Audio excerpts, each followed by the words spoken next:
کی توجہ ہو، وَإِذَا سَأَلَكَ عِبَادِي عَنِّي فَإِنِّي قَرِيبٌ، بندے میرے ہیں آتے تیرے پاس ہیں، پوچھتے پھر میرا ہیں۔ حبیب میرے بندے تیرے پاس آ کے میرا پوچھتے ہیں۔ فَإِنِّي قَرِيبٌ، فا تعقیبیہ کے بعد علماء تفسیر نے لکھا کل مقدر ہے، لفظوں میں مذکور نہیں ہے لیکن مانن موجود ہے، تو اس کا مفہوم یہ ہوگا حبیب میرے بندے مجھے ڈھونڈتے ڈھونڈتے جنگلوں کی اور صحراؤں کی خاک چھانتے چھانتے تیری دہلیز تک پہنچتے ہیں اور تیرے سے میرا پتہ پوچھتے ہیں، تو ان آنے والوں کو بتلا دیجئے، کہہ دیجئے، تسلی دے دیجئے، دور نہیں ہوں، مل جاؤں گا، اگر طلب سچی ہے تو ضرور ملوں گا۔ تو کہا کہ محبوب میرے بندے میرے پاس آ کے تیرا پوچھتے ہیں، اللہ اکبر، انہیں کہہ دیجئے میں دور نہیں، نیڑے ہوں، مل جاؤں گا۔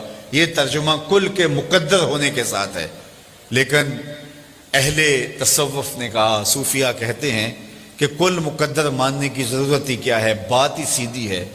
آواز آئی محبوب میرے بندے تیرے پاس آ کے میرا پوچھتے ہیں، تو محبوب جب تیرے پاس آ کے میرا پوچھتے ہیں تو میں پھر بھی دور ہوں، جب میرے بندے مجھے ڈھونڈتے ڈھونڈتے تیرے تک آ گئے تو محبوب جو تیرے تک آ گئے وہ میرے تک آ گئے، تیرے تک پہنچنا ہی تو میرے تک پہنچنا ہے۔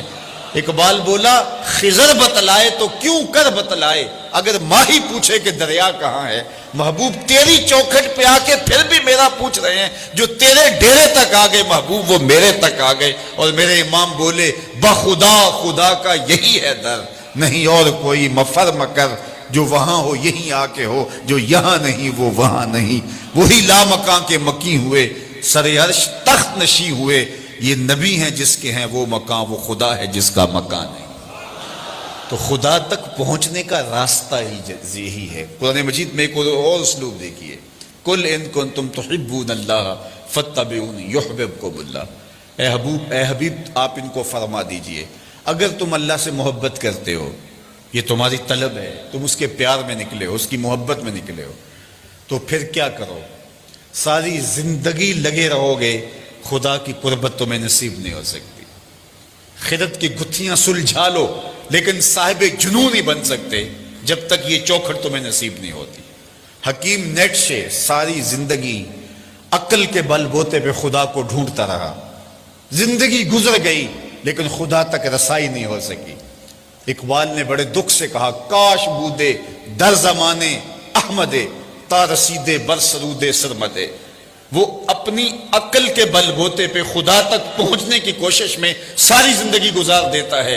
بو علی اندر غبارے ناکا گم، دست رومی پردائے محمل گرفت، ساری زندگی اس غبار میں تلاش کرتا رہا محبوب کو، جس سواری پہ محبوب کا کجاوا تھا اور محبوب گزر گیا، اور وہ اڑتی ہوئی گرد میں محبوب کو تلاش کرتا رہا، ساری زندگی محبوب کا سراغ نہیں ملا۔ تو کہا محبوب ساری زندگی یہ تجھے ڈھونڈتے رہیں، انہیں منزل نہیں ملے گی۔ اقبال کہتا ہے کہ حکیم نیٹشے عقل کے بل بوتے پہ خدا تک پہنچنے کی کوشش میں لگا رہا، کہتے ہیں کاش ایک بار وہ شیخ احمد مجدد الفسانی کو مل لیتا اور حضرت اس کو بازو سے پکڑ کے حضور کی چوکھٹ تک لے آتے، پھر خدا تک رسائی نصیب ہو جاتی۔ اس لیے کہ خدا تک پہنچنے کا راستہ ہی یہی ہے، کوئی اور دوسرا راستہ نہیں۔ تو اس آیت کریمہ میں ارشاد فرمایا اے محبوب فرما دو، اے لوگو تم اللہ کی قربت چاہتے ہو، اس کی محبت چاہتے ہو، فاتبعونی، تو میری اتباع کرو۔ حضرت داتا گنج بخش علی حجویری علیہ رحمہ کشف المعجوب کے اندر تصوف کی دو اصطلاحات کا ذکر کیا ہے۔ ایک اصطلاح کا نام ہے فرق اور دوسری اصطلاح کا نام ہے جمع۔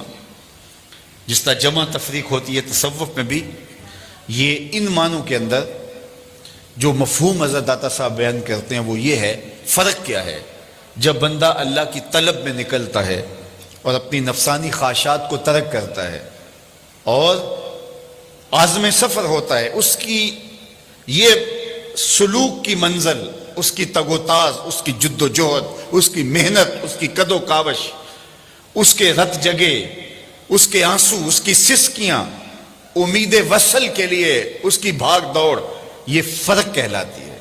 وہ قرب الہی کے لیے دن رات کوشاں ہوتا ہے، کبھی سجدوں میں راتیں گزارتا ہے، کبھی روزے میں دن بسر کرتا ہے، کبھی سسکیاں لیتا ہے، کبھی آنسو بہاتا ہے، کبھی کعبے کا طواف کرتا ہے، کبھی حرم کی زمین چومتا ہے، کبھی کوئی اذیت، کبھی اور تکلیف، کوئی اور عبادت کی مشقت سہتا ہے، کس لیے؟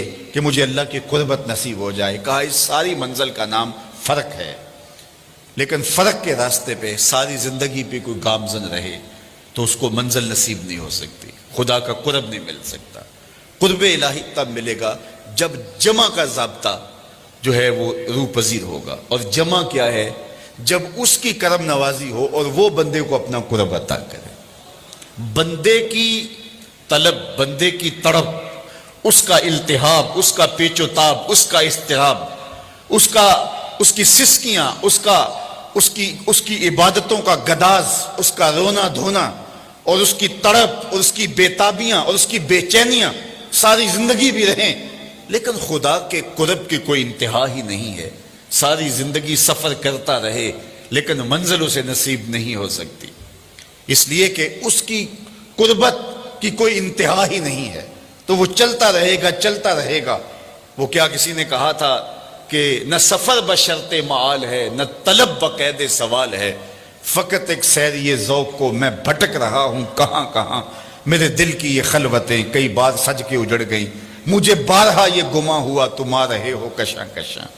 تو بندہ تڑپ، بے چینی اور اضطراب کا اظہار کرتا ہے لیکن منزل نصیب نہیں ہو سکتی۔ اس کو ایک سادہ مثال سے سمجھانا چاہوں گا۔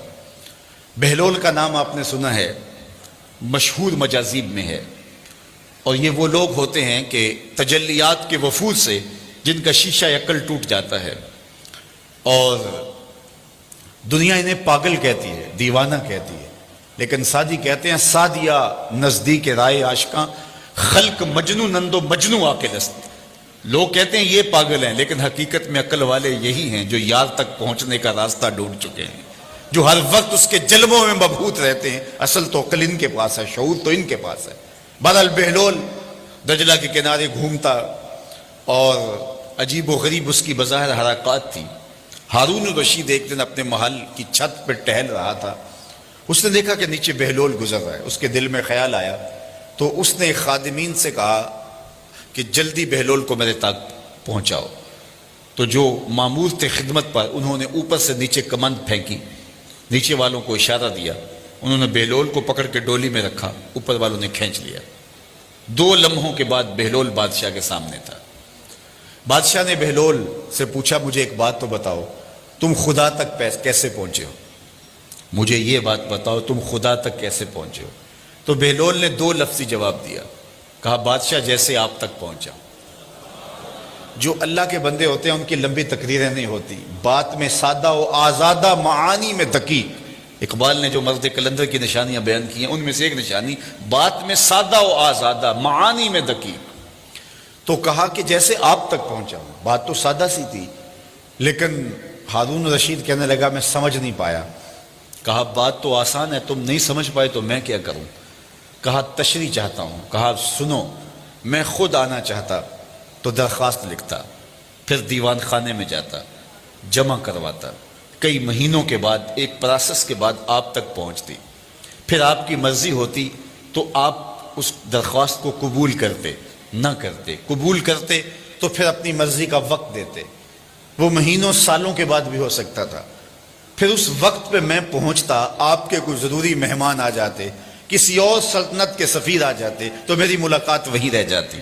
تو میں چاہتا تو کئی مہینے اور کئی سال لگ جاتے، ملاقات پھر بھی آپ کی مرضی پہ موقوف تھی، اور جب آپ نے چاہا تو 2 گھڑیاں بھی نہیں لگی، جب آپ نے چاہا تو 2 لمحے بھی نہیں لگے۔ مانا کہ سفر، محبت کی سفر میں ہر گام پہ 100 مشکل ہے، لیکن یہ سفر آسان بھی ہے اگر ساتھ تمہارا ہو جائے۔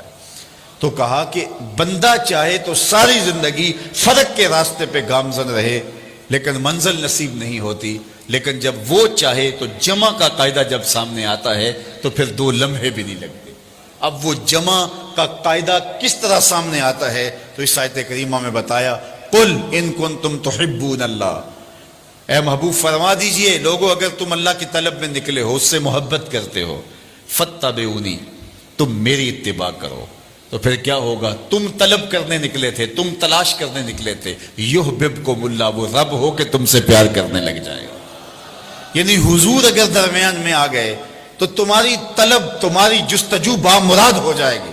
نکلے تم تھے محب بن کے، تم اس کی قربت کے لیے کوشاں ہوئے تھے، تمہاری آرزو یہ تھی کہ ہم اس کا قرب پالے، لیکن جب تم نے حضور کو محبت اور حضور کو پیار اور حضور کو الفت کے رنگ کے اندر مانا اور حضور کی اطاعت اور فرما برداری کو تم نے شعار زندگی بنا لیا، تم طلب کرنے نکلے تھے، اس کی رحمتیں تمہیں تلاش کریں گی، وہ تمہیں رحمتوں سے نوازے گا اگر تم حضور علیہ السلام کی اتباع اور حضور کی محبت کرو۔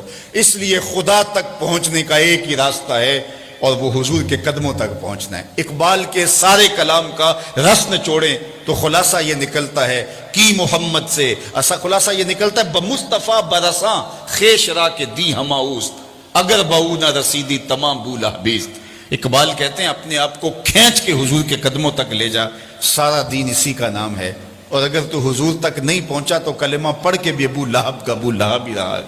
اس لیے اگر میں اور آپ چاہتے ہیں کہ ہمیں خدا کی قربت نصیب ہو تو ہمیں حضور کی راہوں تک پہنچنا ہوگا، حضور کے طریقے کو اختیار کرنا ہوگا، ان کے طرز زندگی کو اختیار کرنا ہوگا۔ ہم دعوی محبت رکھتے ہیں اور ہم اپنے دعوی محبت میں سچے ہیں، لیکن ہم نے یہ دیکھنا ہے کہ ابھی ہماری محبت کہیں ناپختہ تو نہیں ہے، کیونکہ محبت محب کے لیے یہ بات لازم کر دیتی ہے کہ وہ محبوب کی اطاعت کو شعار زندگی بنا لے۔ محبوب نے جو حکم دیا ہو اس کو ماننا تو جان لڑا کر بھی ضروری ہوتا ہے۔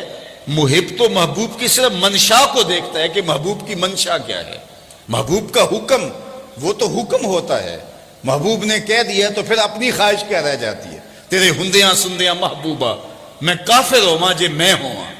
جب محبوب نے کہہ دیا تو پھر تو کوئی بات ہی نہ رہی۔ اصل جو محب ہوتا ہے وہ محبوب کے حکم کا انتظار نہیں کرتا، محبوب کی منشا دیکھتا ہے کہ محبوب کی منشا